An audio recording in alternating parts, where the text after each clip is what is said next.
আসসালামু আলাইকুম। আজকে আমাদের সাথে রয়েছেন একজন সাকসেসফুল ক্যান্ডিডেট, নাম হলো রোহিত দাস ববি। রোহিত, তোমার বাসা কোথায়? আমার বাসা কুমিল্লাতে। কুমিল্লাতে? ফাইন। কুমিল্লা এবং চাঁদপুর। চাঁদপুর। দুই জায়গায়। সে আমার ডিস্ট্রিক্টের আপনার এলাকার ছেলে।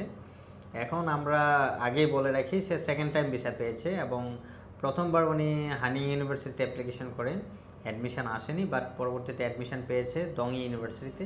সেখান থেকে ফার্স্ট ওনার ভিসা রিজেক্ট হয় without any proper reason, but তারপরও এম্বাসি ডিসিশন দিছে 11 and 7 and 11।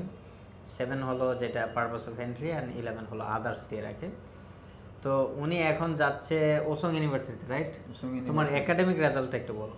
আমার একাডেমিক রেজাল্ট হচ্ছে এসএসসিতে আমি জিপিএ পেয়েছি 2018-তে আমি এসএসসি দিই। তারপর 2022-তে আমি ডিপ্লোমা কমপ্লিট করি ইলেকট্রিক্যাল উপর এবং সিজিপি ছিল 3.25। ওকে, সে ঢাকা পলিটেকনিক্যাল ইনস্টিটিউট থেকে ডিপ্লোমা কমপ্লিট করে, অনেক ভালো মেধাবী স্টুডেন্ট, কারণ ঢাকা পলিটেকনিক্যালে চান্স পাওয়া কিন্তু এত ইজি না। তো এবং সেকেন্ড টাইম উনি ভিসা পায়, আইএলটিএস স্কোর ছিল 6। ওকে, ফাইন। এখন এই জার্নিতে যেহেতু সেকেন্ড টাইম সাকসেসফুল, আসলে এই পেশেন্স ধরে রাখাটা খুবই ডিফিকাল্ট, রাইট? অবভিয়াসলি। কারণ এক্ষেত্রে আমি একটা কথা বলছি, যখন আমার ভিসা রিজেক্ট হয় আমি আপনাকে ফোন দিয়েছিলাম যে ভাই আমার তো ভিসা রিজেক্ট হলো, আপনি জাস্ট আমার ফোনটা জুনে ভিসা করে দেবো, ফোনটা কেটে দেন। এত কনফিডেন্স নিয়ে মানুষ একজন বলতেছে, তখন ভিতরে একটা মোটিভেশন না সেকেন্ড টাইম দাঁড়াই। আপনি কিন্তু কোনো অ্যান্সারই দেন না, হ্যাঁ জুনে ভিসা করে দেবো, ফোনটা কেটে দেন। আমি তখন একটা ইন্সপিরেশন আসছে, মানে এটা মোটিভেশন। ভাই এত কনফিডেন্স সাথে কীভাবে বলতেছে যে সেকেন্ড টাইম ভিসা পেন। বাসায় কনভিন্স করলাম যে ভিসার জন্য আমি আবার দাঁড়াবো, ব্যাংক যেহেতু রেডি আছে, ভাই বললো যে ভিসা করে দিবে। তো দেখি রিস্ক নেই, যা হবে দেখা যাবে। তো তারপরে দাঁড়ালাম সাকসেসফুলি। অনেকেই আমাদের রিজেক্ট খেতেই পারে, হ্যাঁ, সমস্যা নেই, কিন্তু আমরা যখন প্রোফাইল ঠিক থাকে আমরা তখন বলি যে ওকে, নো প্রবলেম, পরের সেমিস্টারে আপনার ভিসা হবে ইনশাল্লাহ। ঠিক এই রোহিত দাস ভবিষ্যতে আমার ওই সময় যখন রিজেকশন, সে আমাকে কল দে, ভাই আমার রিজেক্ট আসছে, দেন আমি তাকে রিপ্লাই দিই, সমস্যা নেই, পরের ইনটেকে আমরা তোমার ভিসা করে দেবো। তো ইনশাল্লাহ একদম জুনে ভিসা করে দেবো কথা ছিল, রাইট? আপনি জাস্ট বলছেন যে জুনে ভিসা করে দেবো বলে ফোন কেটে দিয়েছেন। এত কনফিডেন্স নিয়ে ভাই বলতেছে মাস্ট মেবি ভিসা হবে, আর কোনো প্যারা নেই, যেহেতু এত কনফিডেন্স একজন মানুষ বলতেছে। আচ্ছা, তো আমরা জুনে আলহামদুলিল্লাহ জুনে উনি ভিসা পায়, এখন এই মাসে ফ্লাই করবে।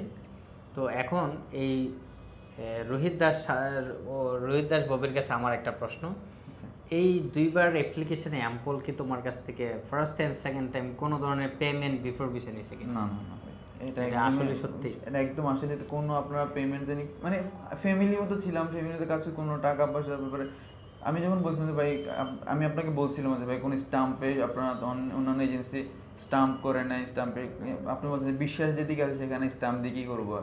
তো আপনার এই কথাটা আমার কাছে খুব ভালো লাগছে, যার কারণে আমি অ্যাম্পল দিয়ে কাজ করানো আরও বেশি, আমার কোনো এক্সট্রা টাকা কিছুই লাগে না।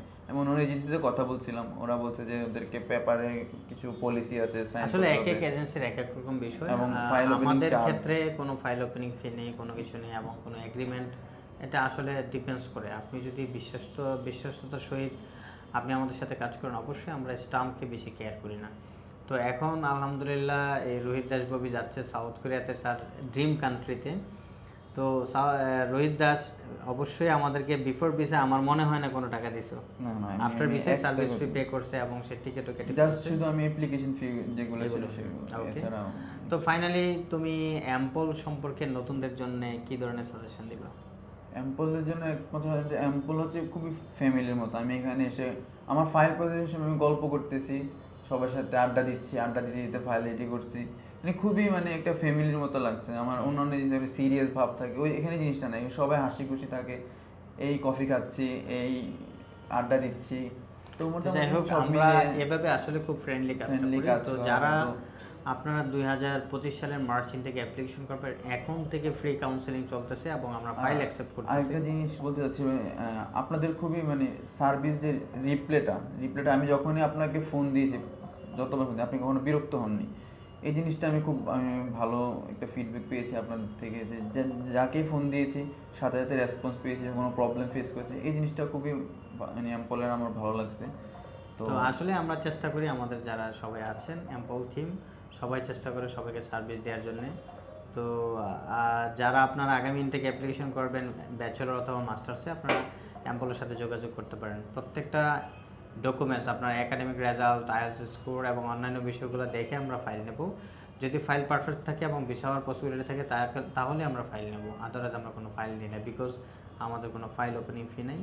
ভিসা হলে আমরা একটা সার্ভিস ফি পাই, সো আমরা সেই ক্ষেত্রে প্রপার ডকুমেন্টস দেখে আমরা ফাইল নিই।